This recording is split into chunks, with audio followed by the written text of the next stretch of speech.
ආයුබෝවන් හැමදාමත් හැකි ආකාරයට නිවැරදි සැබෑ තොරතුරු ඔබ වෙතට අරගෙන එන ලක්දන සූදානම් තවත් අලුත් පියවරකින් ඔබ හමු වන්නට. අපි ප්‍රවෘත්ති වශයෙන් ඒ වගේම නොයෙකුත් තොරතුරු වශයෙන් විශේෂාංග වශයෙන් වසර ගණනාවක් ඔබ හමුවට ආවා. කලකට ඉහත අපි ආරම්භ කරපු ලක්දන YouTube නාලිකාවේ නවමුත්තම පියවර පිළිබඳ ඔබට කියන්නට ඒ වගේ මේ පියවර ආරම්භ කරන්නටයි අපි මේ සූදානම් වන්නේ. අපි බලාපොරොත්තු වෙනවා දවසින් දවස වෙනස් වන ඔබේ උනන්දුව ඇතිවන ඔබේ කුතුහලයට හේතු වන දේශපාලනික තොරතුරු කිහිපයක් මේ ආකාරයට සතිපතා අද පටන් ඔබට ඉදිරිපත් කරන්නට. ලක්දන පොලිටිකල් ඩයරි. මොකද්ද මේ ලක්දන පොලිටිකල් ඩයරි කියන්නේ? ගෙවී ගිය සතියේ අපේ රටේ දේශපාලනයේ විශේෂ සහ වැදගත් තොරතුරු ඔබට ඉදිරිපත් කරන්නටයි මෙතෙන් පටන් අද පටන් අප බලාපොරොත්තු වෙන්නේ. ඇතැම් විට ඔබ දන්නා තොරතුරු ඒ වගේම සමාජයේ රටේ අවධානය යොමු විය යුතු කාරණා සමහර දේවල් තියෙනවා එසේ අවධානය යොමු විය යුතු අවධානයට යොමු වී නැති අන්න ඒවන් කරුණු උද්දෘත කරගෙන ඒ කරුණු ඉස්මතු කරගෙන ගෙවී ගිය සතියේ කුමක්ද සිදුුනේ කියලා එක සැරෙන් ඊටම කෙටි කාලාන්තරයක් තුළ දැනගන්නට හැකි ආකාරයෙන් මේ වැඩසටහන ඔබට ගෙන එන්නටයි අප බලාපොරොත්තු වෙන්නේ. ඉතින් අද පටන් අපිත් එක්ක මේ වැඩසටහන ඉදිරිපත් කරන්න ඔබට මේ තොරතුරු බොහොම මධ්‍යස්ථව ඒ වගේම සාරාංශගතව පැහැදිලිව ඉදිරිපත් කරන්නට අපේ රටේ ඉන්න ජ්‍යෙෂ්ඨතම මාධ්‍යවේදියෙක් ලක්දන සමග මේ මොහොතේ පටන් අත්හැර ගන්නවා. අපේ සෑම කටයුත්තකදීම ලක්දන සමග මේ ගෙවී ගිය වසර 8 තුරම බොහොම සහෝදරත්වයෙන් සම්බන්ධ වී සිටින ජ්‍යෙෂ්ඨ මාධ්‍යවේදී සුසිල් සුරවීර මහත්මයාත් එක්ක තමයි අපි අද පටන් ලක්දන පොලිටිකල් ඩයරි ඉදිරිපත් කරන්නට බලාපොරොත්තු වෙන්නේ. ආයුබෝවන් සුසිල්. ඉතින් අපි සූදානම් වෙන මේ වැඩසටහන පිළිබඳව මම කැමති දැන් අපි දෙන්න නම් කලින් සාකච්ඡා කළා මේ ගැන. ඔබට කෙටි අදහසක් දැනගන්නට මේ වගේ වැඩසටහනක් ඉදිරිපත් කිරීම පිළිබඳ සහ එහි ප්‍රධානම චරිතය වන්නේ ඔබ මේ පිළිබඳව ඔබට දැනෙන හැඟීම ඉතා කෙටි. ඔතන දැන් අපි දන්නවා දේශපාලන තොරතුරු විවිධ දේවල් විවිධ මාධ්‍ය විද්‍යුත් මාධ්‍ය මේ මුද්‍රිත මාධ්‍ය වලින් සහ සමාජ මාධ්‍ය වලින් නිතරම සෛනිකව පැවිසි අතරම විකුත් වෙනවා. එහෙනම් දකින්නවා.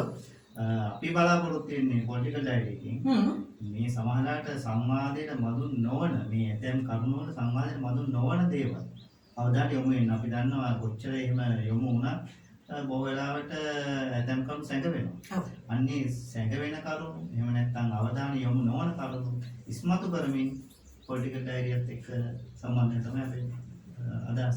විශේෂයෙන්ම සත්‍ය නිවැරදිව දැනගන්නට අපේ අරමුණ කිසිවෙකුට පක්ෂග්‍රාහී වීම හෝ කිසිවෙකුට මඩ ගැසීම නෙවෙයි. සත්‍ය තොරතුරු අපිට හදිස්සියක් නැහැ. එසැනින් තොරතුරු ගෙනෙන්නට නෙවෙයි අපි උත්සාහ කරන්නේ. එසේවත් අපි උත්සාහ කරනවා සැබෑ තොරතුරු නිර්වද්‍ය ලෙස ඔබට ඉදිරිපත් කරන්නට. හොඳයි සුසිල්. වැඩි කල නොවේවා අපි කතාව ආරම්භ කරමු. පහුගිය සතියේ ලංකාවේ විශේෂයෙන්ම කතා බහට ලකුණු ප්‍රධාන කාරණා කිහිපය අතර පළවෙනි කාරණේ හැටියට අපිට මතක් වෙනවා ණය බර පිළිබඳ කතා බහ. ලංකාවේ ණය බර කවදාවත් නොසිතූ විරුතරමට ඉතා ඉහළට ගිහින් කියලා කතා වෙනවා අපි දැක්කා. පාර්ලිමේන්තුවේ මේ පිළිබඳ ප්‍රශ්න කළා, විරුද්ධ පක්ෂ වලින් කතා කළා, විශේෂයෙන් ආණ්ඩු පක්ෂයත් ඒ පිළිබඳ දැඩි අවධානයක් යොමු කළා. මොකක්ද මේ ගැන අපිට කියන්න පුළුවන්? එතන තියෙන අපි ගත්තොත් ණය බර ගැන කතා කරන ඉස්සලා අපි බැලුවොත් 1948 අපි නිදහස ගත්තට පස්සේ නැත්නම් සුද්ධ අපිට මේ රටේ පාලන බලය දීලා ගියාට පස්සේ අපේ කළු සුදුනේ රට පාලනය කළා. මේ රට පාලනය කරන එක අපි බොහොම උදම් වෙනවනේ අපිට නිදහස ලැබුණා කියලා. අමතර ගන්ධාමානයේ සිද්ධෝක කියනවා වගේ අයිතත් දීලා දිනවා වගේ. කොඩි ගහ අපේ උනාට කොඩිය සුද්දාගේ මල්ලි සිංහයා අපේ. ලණුව පොල් සුද්දාගේ උනත් කොඩි ගහ. ඒක තමයි මේ අද වෙනසක තියෙන්නේ නේද? එතනදී දෙකේ යම්රදි වස්තාව. යම් වෙනසක් ඒ කියන්නේ අපිට කිරීටියත් එක්ක තිබුණ ඉංගලන්තයේ රජිනාගේ කිරීටියත් එක්ක තිබුණු සම්බන්ධය වෙන කැපුවා ඇත්තට. ඒකෙන් යම් අභිමානයක් අපේ ස්වාධීනත්වයක් අපිට ලැබුණා. නමුත් ඉතින් 78 ඉඳලා දිගටම මේ 72 ජන ව්‍යවස්ථාව ආවට මොකද අද වෙනතුරු අපි නියම ආර්ථික නිදහසක් ලබපු රටක් නෙවෙයි. ඒකේ ප්‍රතිඵල විශේෂයෙන් තමයි 77 විවෘත ආර්ථිකයේත් එක්ක. විවෘත ආර්ථිකේ නරකයි කියලා අපි කියන්නේ. විවෘත ආර්ථිකේ තමයි ලෝකයේ 1980 දශකයේ වෙනකොට විවෘත ආර්ථිකේ තමයි ලෝකෙම යමින් ඉන්නේ. නැත්නම් විපල ආර්ථිකය. ඉතින් අපිට ඒකෙන් ගැලවෙන්න පුළුවන් කමක් තිබුණේ නැහැ. ඒකට අසල ඉන්දියාව අපිට ඉස්සෙල්ලා ගියා. ජයජයවර්ධන පාලනය විවෘතාර්ථික නොගිය නම් සිරිමා බණ්ඩාරනායක පාලනයේ තිබුණත් ඒ කියන්නේ ශ්‍රී ලංකා නිදහස් පක්ෂයට පත් වුණත් 1977 ඔවුන් සූදානම් හිටියේ විවෘතාර්ථිකයට යන්න. නිසා ජයජයවර්ධන එක්සත් පක්ෂයේ දිනුනේ සවුන් විවෘතාර්ථිකයට ගියා. නමුත් ඒ විවෘතාර්ථිකයෙන් බලාපොරොත්තු වෙච්ච ප්‍රතිඵල ජයජයවර්ධන බලාපොරොත්තු වෙච්ච ප්‍රතිඵල නෙලා ගන්න බැරි වුණා. ඇත්තටම ජයජයවර්ධන සරසමත් වුණා දේශපාලන නායකයෙක්. ඔහුට සැලසුමක් තිබුණා මේ රට මේ විවෘතාර්ථිකය හරහා ඉස්සරහට ගෙනියන්න. ඔහු විවිධ සංවර්ධන ක්‍රියාපෘති පටන් ගත්තා. නමුත් ඔහුගේ දේශපාලන ගණන් බැලීමේ තිබුණු දුර්වලකම නිසා මේ රටේ තරම් නරක තත්ත්වයට ගියා. ඉතින් සිට අද වෙනතුරු ආණ්ඩු කීපයක් මාරු වෙලා තියෙනවා, නායකයෝ කීප දෙනෙක් මාරු වෙලා තියෙනවා. නමුත් රටේ නියම මාතෘකාවක් නැහැ. ඒකේ ප්‍රතිපලයක් විදියට ට්‍රිලියන ගණනක ණය ගන්න. අපි දැන් අහුවෙලා තියෙනවා. යට වෙලා තියෙනවා. ණය උගලක ඉර වෙලා. ඒ කියන්නේ අපි ණය වාරිකයේ ගෙවන්න ණය ගන්න රටක් බවට. ලෝක ණය දර්ශකවල අපි ඉන්නේ ඉතාම නරක තත්ත්වයක. ඒකට අපි දකිනවා අපි කියන්නේ දැන් මේ දැන් තියෙන්නේ පොඩි ජන පෙරමුණ ආණ්ඩුවක්. ඔව්. ඒ ආණ්ඩුවක් කියන්න ඕන කියලා කියන්නේ. අනිවාර්යයෙන්. එහෙම නැත්නම් ඊට ඉස්සර තිබුණේ විහපාල ආණ්ඩුව. ඒකවක් කියන්න ඕන කියලා කියන්නේ. ඊට ඉස්සර තිබුණේ චන්ද්‍රිකා මේ මහින්ද රාජපක්ෂ ආණ්ඩුව. ඒකවක් කියන්න ඕන කියලා කියන්නේ. ඊට පස්සේ චන්ද්‍රිකා ප්‍රේමදාස දෙය. මේ දිගටම මේ පවත්වාගෙන ගියපු මජර ක්‍රමය නිසා ඒක ණය ගැනීමට අපි විරුද්ධ නෑ. මම කියන්නේ කිසිම කෙනෙක් කිසිම මේ ලෝකේ ණය ගන්න ප්‍රශ්නයක් නෙවෙයි. දැන් කිසි දිනුවක් බලාපොරොත්තු වෙන්නේ නැහැ ගන්න. පෞද්ගලිකව ගත්තොත් අපි ණය ගන්නවා. ඇත්තටම. මේ ණය ප්‍රතිඵලදායක ලෙස ඉදෙමියන් තමයි මොකද ඉන්නේ මේ. පෞද්ගලිකව ගත්තොත් වෙන්නේ ඒ ණය බරින් අපි පීඩාවටපත් වෙනවා. එමෙතන ණය ගෙවා ගන්න බැරුව අපේ සමාජ මොගෙක් කරපු ඊටමත් ගියක් වාහනයක් ඒ ඔක්කොම සින්න වෙලා ඒක ලොකු අවුලකට යනවා. කියන්නේ අපි ණයක් ගන්න යම් කිසි දියුණුවක් සඳහා නැත්නම් ආකාර සැලසුමක් සාර්ථක කරගන්න. නමුත් ණය කිසි දෙයක් යෙදීම නැතිවීමෙන් අපි ලොකු ඊට වඩා අවුලකට යනවා. දැන් මේ රටට වෙලා තියෙන්නේ ගත්ත ණය නිසි ලෙස ඵල ප්‍රයෝජනාත්මක යොදීම නැති නිසා තමයි මේ ණය කන්නේ අපි හිර වෙලා ණය උගල කිර වෙලා කියන්නේ ඒකයි. ඉතින් මම හිතන්නේ මේකෙන් ගැලවෙන්නේ කොහොමද කියන එක ඇත්තටම බරපතල කාරණයක්. අභියෝගයක්. ඒක ඉදිරියේ මේ ආණ්ඩුවට වගේ ඉදිරියේදී මේ පක්ෂේ නැතත් වෙන පක්ෂයක් ආවා. කොහොමද මේ ණය උගලෙන් ගැලවෙන්නේ කියන එක ලේසි වෙලක් නෙමෙයි. සමාජයට ඒක අවුරුද්දෙන් දෙකකින් කරන්න බැරි වෙයි. සැලසුමක් ඇතුව කළොත් අවුරුදු 10ක් වගේ ඇතුළත අපි මේ තත්ත්වයෙන් යම් ඉදිරියකට යන්න පුළුවන් වෙයි. ඉතින් ඒක අපිට කියන්න බෑ. මොකද අපි නෙවෙයි නරපාලනය, අපි නෙවෙයි දේශපාලනය, අපි නෙවෙයි ජනතාවනේ තීරණය කරන්නේ කාටද පාලන වල දෙන්නේ. ඒක ඉතින් අපි ඉදිරියට තිබිය යුතු මාතෘකාවක්.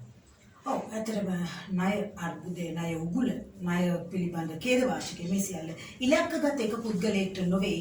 එදා මෙදා තුර මාරු වෙමින් පැවති සමස්තයම පාලකයින් සමස්තයම ඒ සඳහා වගකිව යුතුයි. එයයි මම හිතන්නේ ඔබට අපට සුසිල් යෝජනා කරන්න සහ අප සියලු දෙනාට යථාර්ථවත් සමතුලිතව හිතා බැලුවොත් දැක ගන්නට පුළුවන් වන අවබෝධ වෙන කාරණේ. හොඳයි සුසිල්. ජනාධිපතිතුමාගේ කටයුතු වඩා පහසු කරන්න, එතුමන්ගේ කටයුතු ජනතාව අතරට ගෙනියන්න ජනාධිපති මාධ්‍ය ඒකකයක් පසුගියදා අභිනවයෙන් පිහිටවනු ලැබුවා. මෙය විශේෂයෙන් සමාජ මාධ්‍ය තුළ දැන් අපිත් මේ කතා බහ කරන්නේ සමාජ මාධ්‍ය තුළ නොයෙකුත් මතවාද ඉදිරිපත් කරන්නට සමත් වුණා. ඇයි මේ මෙහෙම තත්ත්වයක් විය යුතුද? ඇත්තටම මේ මොකක්ද මේ කරන්න බලාපොරොත්තු වෙන්නේ? ඔබේ දැක්ම.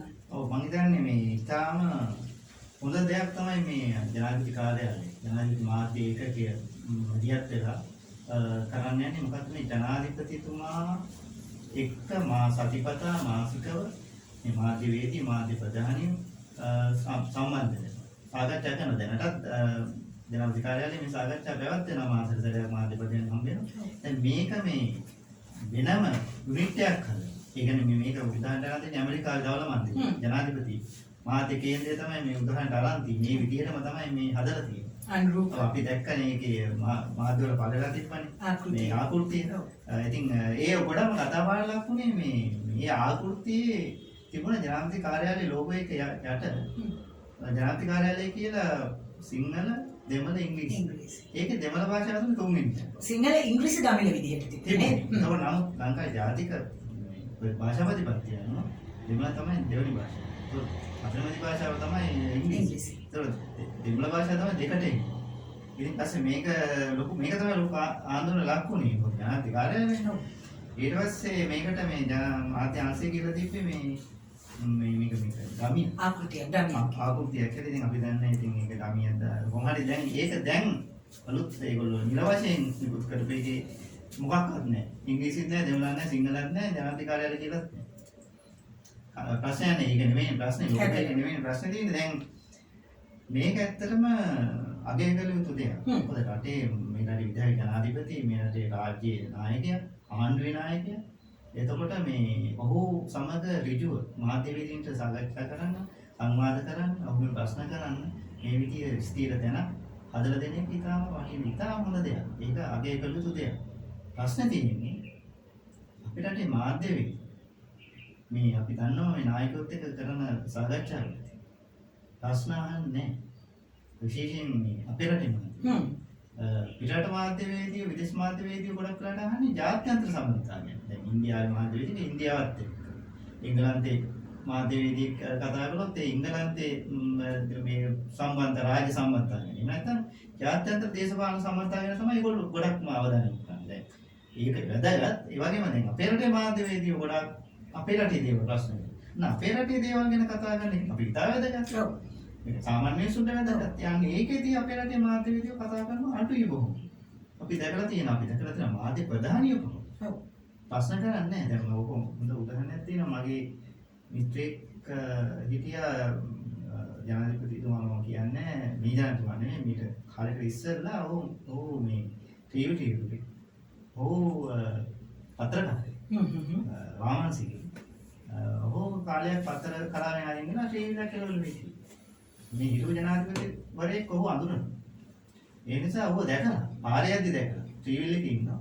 ජනාධිකාරයට එන්න කියලා රස්සාවක්. මොකද රස්සාව? යා හම් වෙන්නාම මාධ්‍ය ප්‍රධානිය මාධ්‍යවේදී මේ ප්‍රශ්න නගනවනේ මාධ්‍යවේදී.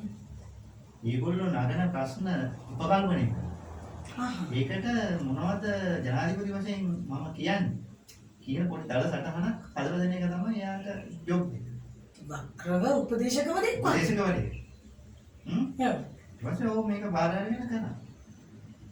ඊට පස්සේ නාතුමා කියනවා අයිසේ මේ මොන්සේ ප්‍රශ්න අහලා දුන්නා ප්‍රශ්න ඇහුවේ. ඒ කියන්නේ මේ රටේ නායකයා නැත්නම් නායකයෝ නැත්නම් ජනාධිපතිවරු මාධ්‍යවේදියෝ ප්‍රශ්න අහනවාට ඒවට මේ විතලා මේ වගේ ප්‍රශ්න හරිමනේ. ඒකට මම මේ වගේ උත්තර දෙන්න ඕනේ කියලා ඒකට සූදානම්කින් ඉන්නවා. ඒ තමයි මාධ්‍යවේදී ප්‍රශ්න අහන්නේ. ඉතින් එතකොට එවැනි තත්ත්වයක් තියෙන්නේ. මේ මොන මාධ්‍ය කේන්ද්‍රය ඇතුළත ජනාධිපති ඇමරිකාව කොපි කරලා, ප්‍රංශය කොපි කරලා, ජර්මනි කොපි කරලා එහෙම කොපි නොකර හරි ඉතාම විස්තර මාධ්‍ය කේන්ද්‍රය ඇතුළත සංවාද මණ්ඩප හැදුවා. සංවාදයක් නොවෙනවනේ. මේ දෙයක් නෑ. දැන් අපි බලමු මේ අලුත් මාධ්‍ය සංවාද මණ්ඩපේ මේ මාධ්‍යවේදියෝ සරු පේන ප්‍රශ්න අහන්නේ ජනාධිපති. ඔව්. මොකද ජනාධිපතිතුමා දැන් සූදානම්ලා ඉන්න ප්‍රශ්න උත්තර දෙන්න නැහැ. නැත්නම් මේ මාධ්‍ය කේන්ද්‍රය හදන්නේ ජනාධිපතිතුමාගේ අවසරය ඇතුළේ මේක හදන්නේ නැහැ. රට විශාල වියදම් දරලා ඒ සියල්ලත් එක්කනේ කරන්නේ. දැන් ඇමරිකාව අපි උදාහරණ දැකලා තියෙනවා. අන්න ඒ වගේ සංවාදයක් යයිද එක අපි බලමු. එහෙම යනවා නම් ඇත්තටම සතුටුයි. ඇත්තට. මාධ්‍ය වීඩියෝ විදියට උඩවැසි විදියට අපි බලමු. ඔව්. ඒ වගේම තමයි ආන්දෝලනාත්මක චරිතයක් අපේ රටේ හිටපු කලාකරුවෙක්, ඒ වගේම දේශපාලඥයෙක්. මම හිතන්නේ මේ රට කිසිදු දේශපාලඥයෙක්ට අත් නොවුණු ආකාරයේ මතවාද විවේචන සහ ඇගයුම ඔහුට හිමි වුණා. රංජන් රාමනායක ජනප්‍රියම චරිතයක්. කලකෝ සිනමාවේ විකටය වුණා. ඊට පස්සේ වීරය වුණා. පෙම්වතා වුණා. අවසානයේදී ඔහු දේශපාලනයට එන්න කලින් දේශපාලනයට පහර ගසමින් චිත්‍රපට නිෂ්පාදනය කළා. රංජන් රාමනායක අධිකරණයට අපහාස කළා කියන වරදට මීට මාස ගණනාවකට කලින් බන්ධනාගාරගත වෙනවා. එතනින් එහාට ශ්‍රී ලංකාවේ පාර්ලිමේන්තුවේ නොයෙකුත් චෝදනා තියෙන කීප දෙනෙකුට නොයෙකුත් හේතුන් මත සමාව ලැබෙනවා, පාර්ලිමේන්තුවට එන අවසර ලැබෙනවා. මේ අධිකරණු කාරණා ගොඩක්ම සිද්ධ වෙනවා. ඔය අතරේ අපේ රටේ කලාකරුවන් එකතු වෙලා කලාකරුවෙකු හැටියට ඔහුගේ තියෙන වටිනාකම අගයමින් ජනාධිපති ගෝඨාභය රාජපක්ෂ මැතිතුමාගෙන් ඉල්ලීමක් කළා පහුගිය දිනවල ප්‍රබල ලෙසම රංජන්ව අපිට නිදහස් කරලා දෙන්න අපේ රටේ කලාවේ නාමයෙන් කියලා. සුසිල් දේශපාලනීය කලාව මාධ්‍ය ඔහු සිනමාවට එන්නේ ඔහුගේ මාමා මෙරට හිටපු ජනප්‍රියතම සහ හොඳම නළුවා වසර 9ක් එක දිගට විජේ කුමාර ජනප්‍රියම හොඳම නළුවා එක්කලාටම වුණා. ඒ වගේම ඔහුගේ නැන්දනිය විජේ කුමාරතුංගගේ ආදරණීය බිරිඳ චන්ද්‍රිකා බණ්ඩාරනායක කුමාරතුංග දකුණු ආසියාවේ ප්‍රථම ජනාධිපතිනිය. අග්‍රාමාත්‍යවරුන් දෙපළකගේ දෙවනි දියණිය බාල දියණිය. මෙවැනි තත්ත්වයක් තුළ ඔහු අද බන්ධනාගාරගත වෙලා තියෙන්නේ. මොකක්ද අපිට කියන්න පුළුවන් මේ තත්ත්වය ගැන? ඇත්තටම රංජන් වරදක් කළා වෙන්න පුළුවන්. කියන්නේ ලංකාවේ අපරාධ නීති අධිකරණයට චෝදනා කරනවා කියන අධිකරණයට අපහාස කරනවා කියන එක සම්බන්ධ ලිඛිත නීතියක් නෑ. දැන් ඉන්දියාවේ තියෙනවා. ඉන්දියාවේ නීතිය අනුව රුපියල් 5 මෑතක නෙමෙයි දැන් ටික කාලෙකට ඉස්සෙල්ලා දඬුවමක් දුන්නා රුපියල් 5යි දඩේ. එතෙන්දී ඉන්දියන් අධිකරණයේ බැලුවේ මෙයා පාසයක් කරලා තියෙනවා මේ ඉන්දියන් නීතිය අනුව. ඔහුට සුළු දඬුවම රුපියල් 5. ඉන්දියන් රුපියල් 5. එතෙන්දී වල උත්සාහ කරන්නේ අධිකරණයේ යාලි එවැනි දේවල් නොකරන්න. ඔහුට යම්සි දඬුවමක් දී යුතුයි. ඒක සංකේතයක්. දැන් ලංකාවේ එවැනි නීතියක් නැහැ. මම හිතන්නේ කම්පිටි කරනවක මන්ත්‍රීවරයා පෞද්ගලික යෝජනාවක් විදිහට ගේන්න යනවා මේ අධිකරණ අපහාස නීතියක් හදන්න. මේ ඒක හොඳ යෝජනාවක් ඒක කළ යුතු දෙයක්. පුද්ගලික මන්ත්‍රී යෝජනාවක් කියලා. ඒක දුරේ මම හිතන්නේ ඉදිරිපත් කරයි. ඉතින් දැන් රංජන් රාමනායක යම්කිසි වරදක් කළා කියලා අපිට පිළිගන්න වෙනවා. අනිවාර්යයෙන්. ඒ නිසා දඬුවම මොකද? දිය යුතුයි. මම හිතන්නේ උන් දැන් මාස 2ක් දැන් මේක ඉස්සර එස්.පී. දිසානායක දඬුවම් ලැබුවා අධිකරණයට අපහාස කරලා. ඔහුට කෙටිකාලන දඬුවම් ලැබුණේ ඒ දඬුවම වින්දා. ඉතලා ඔහුට සමාව මේ ඔහු කාලය ඉවර වෙලා එළියට ආවා. මෙයාට මාස 2ක් දැන් ගත කරලා තියෙනවා. මම හිතන්නේ හොඳටම ඇති.